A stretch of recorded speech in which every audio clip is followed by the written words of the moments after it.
Assalamualaikum warahmatullahi wabarakatuh. Selamat datang di channel kami, Mengungkap Kebenaran. Kami tidak bermaksud menyebarkan kebencian atau menjatuhkan siapapun. Tujuan kami hanya satu, memberikan edukasi, mendorong transparansi, dan menjaga agar kepercayaan masyarakat tidak disalahgunakan oleh pihak-pihak yang tidak bertanggung jawab. Matahari mulai tenggelam di ufuk barat, mewarnai langit dengan semburat oranye yang melambangkan harapan baru bagi ribuan orang yang memadati halaman pesantren Habib Bahar. Malam itu, suasana terasa penuh keajaiban. Habib Bahar, dengan jubah putih bersih yang berkibar terkena angin sore, berdiri di atas panggung sederhana. Dengan suara yang lantang namun lembut, ia membuka acara dengan kalimat yang segera menyihir para jamaah. Saudara-saudara, malam ini saya persembahkan kepada kalian anugerah dari langit, sesuatu yang akan mengubah hidup kalian, ujarnya sambil mengangkat sebuah botol kecil berisi air bening. Para jamaah terdiam, mata mereka terpaku pada botol itu. Habib Bahar melanjutkan, ini bukan air biasa. Ini adalah air doa Bahar, air yang telah saya bacakan doa-doa khusus dari leluhur saya. Dengan izin Allah, air ini akan membawa keberkahan dan kesuksesan dalam hidup kalian. Yang sakit akan sembuh, yang miskin akan kaya, dan yang bimbang akan menemukan jalan terang. Kata-katanya seperti mantra, menyusup ke dalam hati setiap orang yang hadir. Di antara kerumunan, ada seorang ibu tua bernama Siti. Matanya berkaca-kaca, sejak suaminya meninggal, ia berjuang sendirian menghidupi ketiga anaknya. Mendengar janji Habib Bahar, ia merasa seolah-olah tangan Tuhan sedang terulur melalui botol kecil itu. Mungkin ini jalan keluar yang aku tunggu-tunggu, gumamnya sambil menggenggam uang terakhirnya yang sudah ia persiapkan untuk membeli air tersebut. Habib Bahar kemudian menceritakan beberapa kisah ajaib tentang orang-orang yang telah mencoba air ini. Seorang petani yang panennya gagal berturut-turut, kini panennya melimpah ruah setelah rutin meminum air doa Bahar. Seorang pedagang kecil yang hampir gulung tikar, mendadak mendapat pelanggan besar setelah menaburkan air itu di tokonya. Jamaah yang mendengar kisah-kisah itu berseru, Allahu Akbar. Berkali-kali, seolah menyaksikan mukjizat langsung di depan mata. Saat acara selesai, antrean panjang terbentuk di depan stan penjualan air doa Bahar. Jamaah berlomba-lomba membeli air yang diklaim membawa keberkahan itu. Beberapa bahkan membeli dalam jumlah besar, percaya bahwa semakin banyak mereka memilikinya, semakin besar keberkahan yang akan mereka terima. Harganya tidak murah, tetapi siapa yang peduli? Harapan mereka terhadap janji Habib Bahar jauh lebih besar daripada keraguan mereka. Namun, di sudut keramaian, seorang pria muda bernama Faisal memperhatikan semuanya dengan mata yang tajam. Faisal adalah seorang mantan santri di pesantren itu yang kini bekerja di salah satu pabrik milik Habib Bahar. Ia tahu persis asal-usul air itu, bukan dari sumber mata air suci atau doa-doa khusus, tetapi dari depot air galon biasa di pinggir kota. Melihat para jamaah berdesak-desakan dengan harapan besar, ia merasa ada sesuatu yang tidak beres. Malam semakin larut, tetapi suasana di pesantren itu tetap riuh. Di rumahnya yang sederhana, Siti duduk di meja makan bersama anak-anaknya. Ia menuangkan air doa Bahar ke dalam gelas kecil dan meminumnya perlahan sambil berdoa. Ya Allah, berkahilah air ini seperti yang dijanjikan Habib Bahar. Jangan biarkan kami kelaparan lagi, bisiknya sambil mengusap kepala anak bungsunya yang tertidur pulas. Dalam hatinya, ia menggantungkan semua harapan pada air itu. Di tempat lain, Faisal tidak bisa tidur. Pikirannya dipenuhi oleh rasa bersalah. Ia tahu kebenaran di balik bisnis air ini, tetapi ia takut menghadapi konsekuensi jika berbicara. Ia juga khawatir, apa jadinya jika semua ini terbongkar? Bagaimana reaksi para jamaah yang begitu percaya pada Habib Bahar? Namun, malam itu, ia merasa panggilan hatinya semakin kuat. Kebenaran harus diungkap, meski berisiko, gumamnya pelan. Di langit malam yang pekat, bintang-bintang bersinar dengan tenang, menyaksikan permainan takdir yang baru saja dimulai. Jamaah pulang dengan harapan besar, Habib Bahar tersenyum di balik layar kesuksesannya, dan Faisal mulai merancang langkah pertamanya untuk membongkar misteri ini. Babak baru telah dimulai, penuh dengan drama, harapan, dan konflik yang akan menentukan nasib banyak orang. Pagi itu, matahari baru saja terbit ketika Faisal memulai hari kerjanya di pabrik yang memproduksi air doa Bahar. Dari luar, pabrik itu terlihat megah, dengan papan nama besar bertuliskan, Sumber Berkah Bahar. Namun, di dalamnya, pemandangan yang berbeda tersaji. Air yang diproduksi ternyata hanya berasal dari depot air biasa, tanpa proses khusus seperti yang sering diceritakan Habib Bahar di atas panggung. Tidak ada doa-doa, tidak ada ritual, hanya mesin pengisian botol otomatis yang bekerja tanpa henti. Faisal merasa mual melihat kenyataan itu. Ia memandangi rekan-rekannya yang sibuk mengemas botol-botol air dengan stiker berwarna emas bertuliskan air doa Bahar. Semua tampak seperti pekerjaan biasa, tanpa ada tanda-tanda kesucian yang sering diklaim. Bagaimana mungkin ini disebut air penuh berkah? Bahkan doa pun tidak ada, gumamnya pelan. Ia tahu, semakin banyak air yang terjual, semakin besar keuntungan yang masuk ke kantong Habib Bahar. Saat istirahat siang, Faisal tidak tahan lagi. Ia mencoba berbicara dengan salah satu rekannya, Harun, seorang pekerja lama yang dianggap tahu banyak soal operasional pabrik. Harun, pernahkah kau lihat doa-doa itu dilakukan? Atau setidaknya Habib Bahar datang ke sini untuk memimpin ritual? Tanya Faisal dengan suara rendah. Harun hanya terkekeh, lalu menepuk pundak Faisal. Kau ini naif sekali, Faisal. Semua ini hanya bisnis. Doa, itu hanya cerita untuk menarik pembeli. Fokus saja bekerja, atau kau bisa kehilangan pekerjaan. Kata-kata Harun seperti petir di siang bolong bagi Faisal. Ia merasa semakin gelisah, apalagi setelah mengingat wajah-wajah jamaah yang penuh harapan saat membeli air itu. Ia teringat Ibu Siti dan anak-anaknya, yang mungkin menggantungkan masa depan mereka pada botol kecil itu. Aku tidak bisa tinggal diam, pikir Faisal. Ia memutuskan untuk mengumpulkan bukti tentang kebohongan besar ini, meski tahu risikonya sangat besar. Sementara itu, di sisi lain kota, Habib Bahar duduk di kursi empuk di ruang kerjanya yang mewah. Di hadapannya, seorang manajer pemasaran melaporkan lonjakan penjualan air doa Bahar. Penjualan naik 300% dalam sebulan, Habib. Kampanye doa dan keberkahan sangat efektif. Kita bahkan mendapat permintaan ekspor dari beberapa negara, kata manajer itu dengan nada bangga. Habib Bahar tersenyum tipis. Lanjutkan saja, makin banyak orang membeli, makin besar peluang mereka mendapat berkah, ucapnya santai, seolah melupakan tanggung jawab moralnya.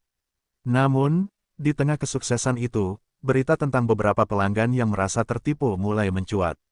Pak Ahmad, seorang pedagang yang bangkrut meski rutin meminum air doa Bahar, mulai berbicara kepada media lokal. Saya percaya pada janji Habib Bahar, tetapi usaha saya justru hancur. Apa mungkin saya salah atau memang air itu tidak seperti yang dijanjikan? Tanyanya dengan suara bergetar. Cerita Pak Ahmad mulai menyebar di kalangan jamaah, menimbulkan keraguan kecil di hati sebagian dari mereka. Faisal, yang terus memantau perkembangan ini, merasa ini adalah momen yang tepat untuk bertindak. Ia diam-diam mengambil beberapa foto dan video dari dalam pabrik, menunjukkan bagaimana air itu diolah tanpa proses doa apapun. Ia juga berhasil mendapatkan dokumen pengadaan air dari depot lokal, yang membuktikan bahwa air tersebut sama sekali tidak istimewa. Semua bukti itu ia simpan dengan hati-hati, menunggu waktu yang tepat untuk mengungkapnya. Namun, langkah Faisal tidaklah mudah. Malam itu, ia mendapat telepon misterius dari seseorang yang mengaku bekerja untuk Habib Bahar. Kami dengar kau mulai bertindak macam-macam. Ingat, Faisal, kehilangan pekerjaan adalah risiko kecil. Kalau kau terus maju, bisa saja keluargamu yang jadi korban, kata suara itu dengan nada dingin. Faisal gemetar, tetapi ia tahu ia tidak bisa mundur. Ini bukan soal aku, ini soal kebenaran, gumamnya sambil menenangkan dirinya. Di luar sana, Ibu Siti masih setia meminum air doa Bahar setiap hari, meski kondisi ekonomi keluarganya belum membaik.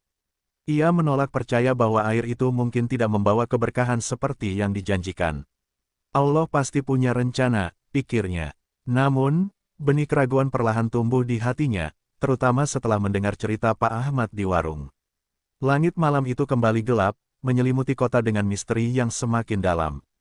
Habib Bahar terus menikmati kejayaannya, Faisal bersiap menghadapi konsekuensi dari perjuangannya, dan para jamaah mulai bertanya-tanya, apakah mereka telah ditipu oleh seseorang yang selama ini mereka anggap sebagai panutan suci. Perjalanan menuju kebenaran baru saja dimulai, tetapi harga yang harus dibayar mungkin jauh lebih besar dari yang mereka bayangkan.